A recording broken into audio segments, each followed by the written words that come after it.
According to the Federal Bureau of Investigation in 2024, a murder occurred roughly every 31.1 minutes. A rape occurred every 4.1 minutes.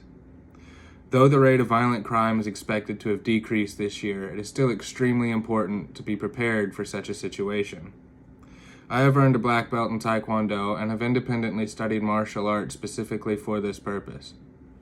Today, I will teach you what violent criminals look for in their targets, what to do if you are approached by an armed assailant, and how to defend yourself should the situation call for it. Let's begin with what an attacker looks for in a potential target. There are a lot of things that can make you stand out as a target. The Center for Violence Prevention and Self-Defense Training explains several of these. When in public, you must take care not to appear distracted, unaware of your surroundings, lost, or isolated. If you are lost or alone, there are a few things you can do. You can walk in crowds or public spaces. You can stay in the vicinity of well-lit stores and neighborhoods. You can stay away from any isolated or dark areas. Gender can play a role in who an attacker chooses too, but it's not necessarily a major factor. In an interview, Officer Huddleston of the Murfreesboro Police Department stated, "It depends on the type of violent crime. In some cases, females are more likely a target, and in other cases, it's males. For instance, in sexual violent crimes, women and children are more often the target than men. However, in random acts of violence, an assault, or robbery, gender matters not nearly as much." Officer Huddleston elaborated, however, that the main thing an assailant would look for is someone who appears physically weak or is easy to take advantage of. Now we will discuss what to do in the event you are targeted by an armed attacker. The UCLA Office of Emergency Management provides an outline of what you should do if you are approached by an armed gunman. If you are approached by an assailant, the main goal is to get away as fast as you can. You want to run towards well-lit and well-populated areas. If there are no such locations nearby, then you want to hide in as safe an area as you can find until the attacker leaves or is arrested. If the attacker is not firing at you and has you cornered, you should do as they say.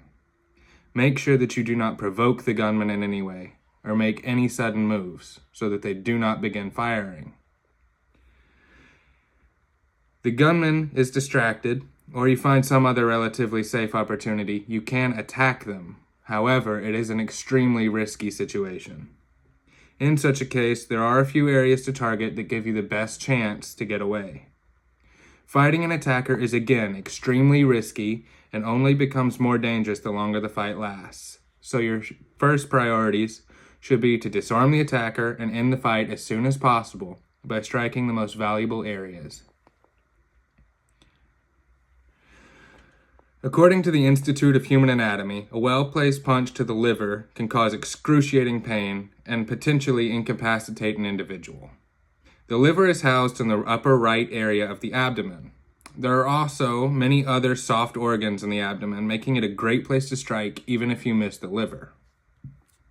The Institute also names the neck as a prime candidate to strike, housing several important components of the body. Blood chokes can be caused by preventing blood from flowing to the assailant's brain using techniques like chokeholds or other choking techniques.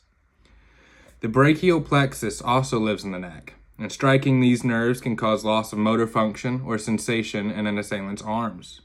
The subclavian artery is another important organ housed in the neck and supplies blood to the arms. Damage to it can cause loss of blood flow and even impair motor function.